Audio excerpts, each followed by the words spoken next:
Alright guys, we are back for another Gekishin Squadra video on my channel. Today we're taking a look at 17. Now Android 17, one of my favorite technical units in the game. He's able to attack 2 times in a row with his super attacks each time. Very crazy support he's delivering.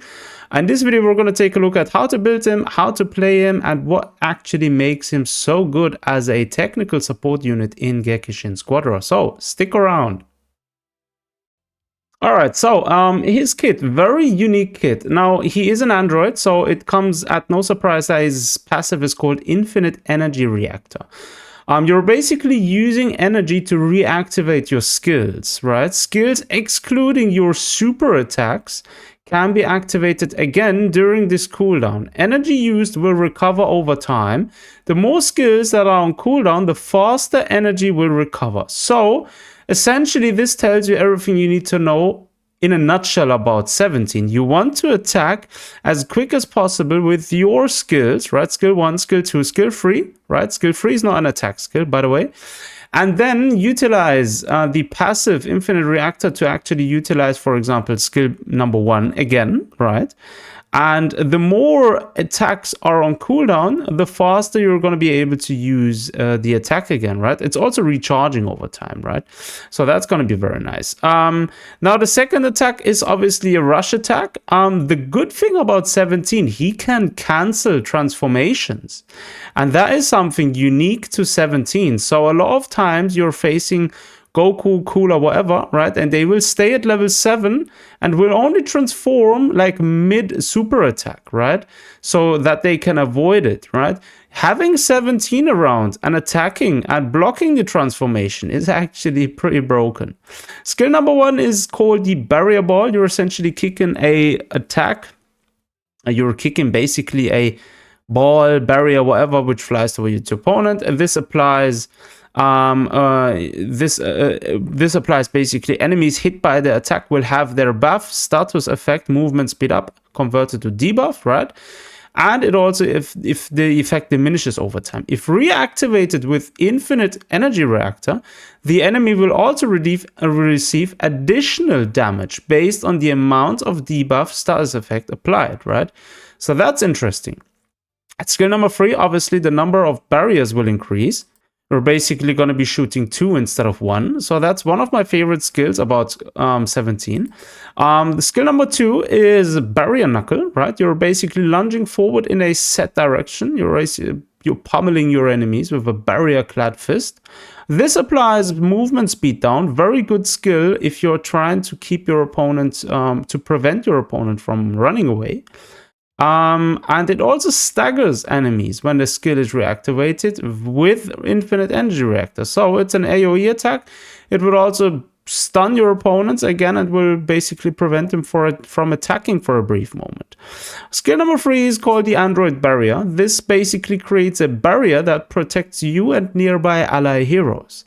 This gives you and nearby ally heroes extra HP. Also apply movement speed up to yourself and to allies when the skill is reactivating with Infinite Energy Reactor.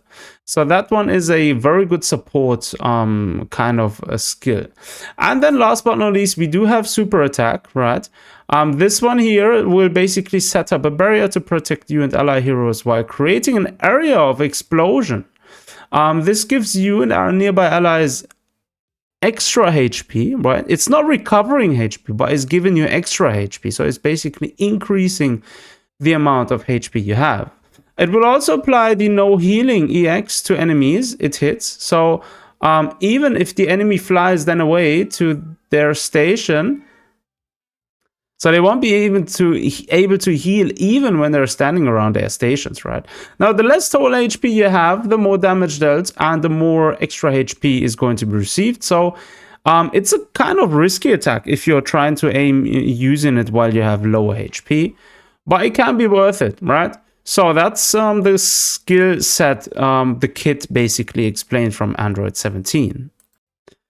All right, now let's talk about the divine combo cards.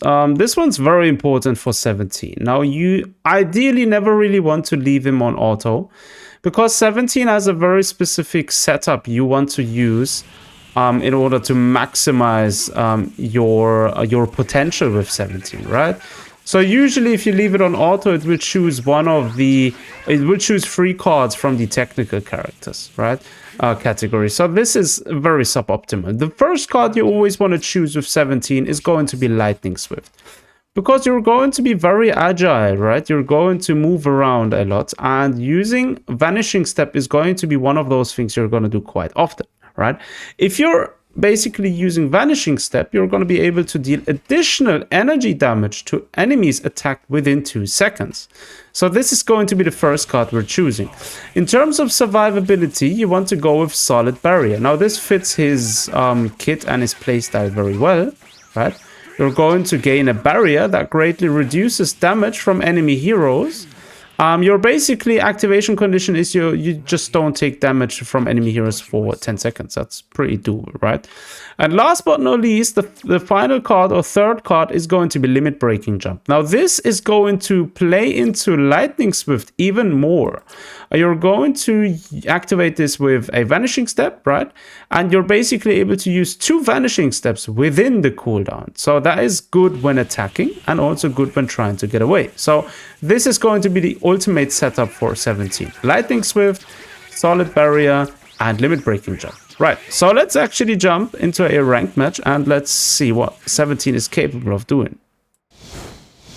Alright, there we are. So the match is beginning. 17. We do have a Goku on our team and a baby. Kale is also there. That's good. We're playing against Krillin. Krillin is pretty annoying, I'm not gonna lie. I do hate Krillin. I don't like playing with him and I hate playing against him. So it's a both way kind of hate thing. Okay, I was just gonna say, I thought Kale is going bottom row. I would have been very surprised. Okay. Interesting. Okay, we do have Kale with us. Let's see how good this person is able to play with Kale. We're playing with randoms, unfortunately, most of the time. So I'm actually looking for a good squad. So if any one of you guys are looking for a good team, or you may have already 3 people who are looking to build a 4-team squad, then do let me know. Right? Put it down in the comment section. Send me your Discord names or your PlayStation names. I'm on PlayStation, I play on Steam, I play on mobile, everywhere, right? All right, so first confrontation. This in the middle, right? This confrontation early on pretty much decides very often the course of a match. If you die here, right, or you and your teammate die, then it's usually a wrap up very quick, right? So you want to make the most of this one in this situation. So this is why I hate Krillin. This is exactly why I hate Krillin. He's more than often very tough to defeat because he just blinds you and gets away. That's what I hate about him. At least we took out Gohan. Okay. And this attack. Oh my days. This attack is also very bad. We need to heal up actually. Krillin. We do need to heal up. We need to get rid of him actually. Yes, okay. So Zeno is gone. Zeno engagement is off. Let's heal up. And let's go back on the offensive. We need to level up. We need to gain experience. Zeno is moving again. Zeno engagement is up on the opponent's stations right there. Okay, Krillin again. Setting is traps again. Okay, we finished the Kai. Very nice. Let's actually heal up. Let's quickly heal up. Want to grab a bit more of HP. And then back into action. Can we take it? No, unfortunately not. Goku Mini is also very annoying. Because Goku Mini can actually reduce the amount of damage he's taking. So a lot of times you may one-shot a specific character, but if it's Goku Mini, more than often he's able to survive, which is one of the things which is very underrated about Goku Mini, right? But we took him out right there, but I'm just saying, in general, Goku Mini is not to be underestimated. He has an incredible amount of range as well on his super attack, so that's something which is pretty busted about him as well. Alright, we do have the second card. Solid Barriers up. Sure. Let's actually grab this guy here. One more. Alright, level 7. Unfortunate, bro. If we could transform to Super 17 with 70, that would be busted. That would be busted, not gonna lie. Come on, let's take out Krillin right there. I hate this Boldy. All right, we took him out. Goku Mini. I think we got him as well. Yo, we took him out. Goku Mini as well. Let's take this one.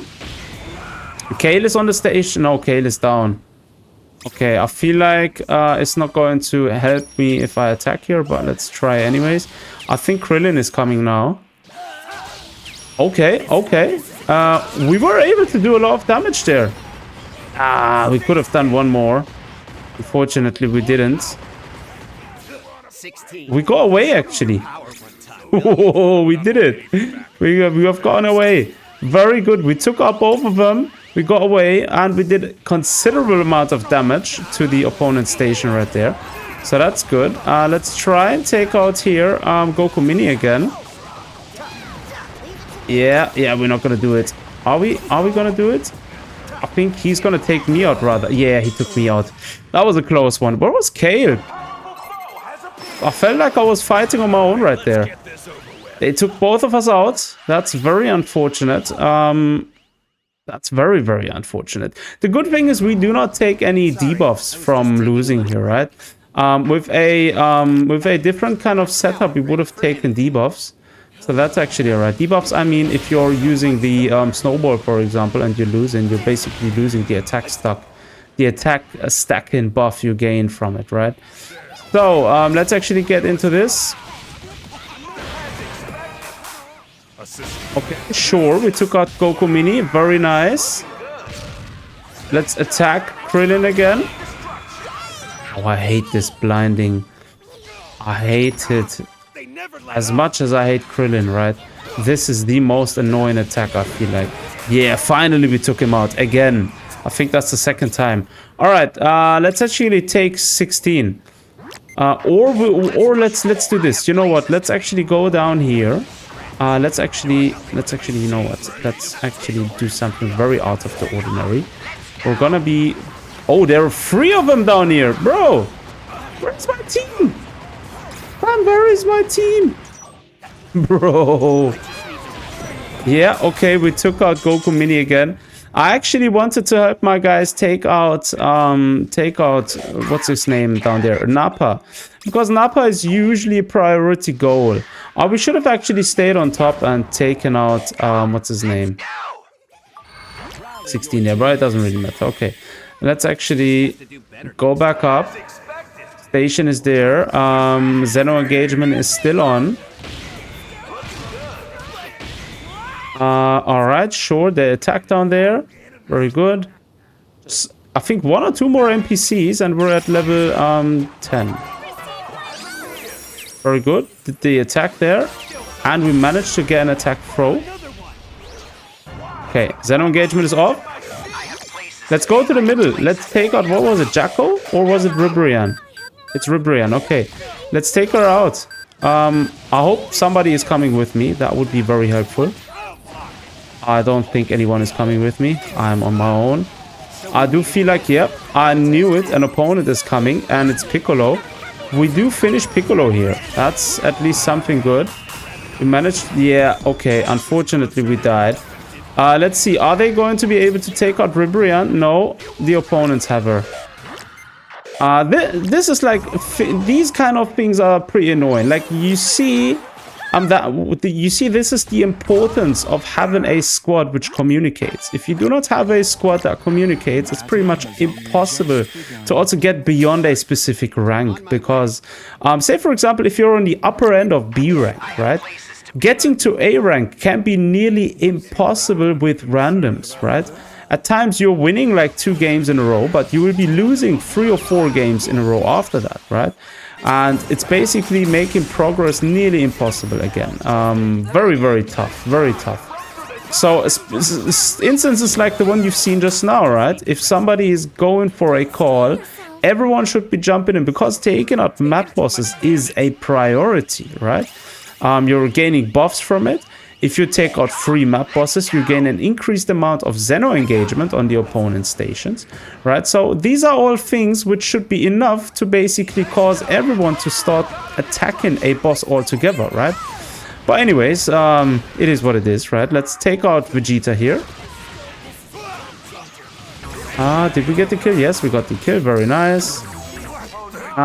Piccolo's skill is also pretty annoying, I'm not gonna lie. I do hate these kind of balls which stick up in the light. What was that attack called again in the enemy? I forgot the name. Alright, so boss is there. Yeah, there is a opponent. I think we got him. Yes, very nice. Goku Mini is gone again. We're not on our own. I feel like they're gonna take him. They are going to take him. No, yes, they took him. Yes, unfortunately. Unfortunately, they took him.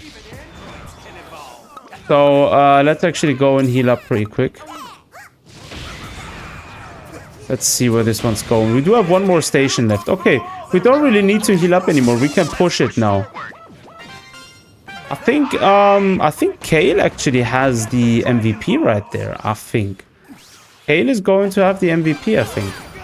Let's attack. Alright, push through. Did we get the Dragon Ball?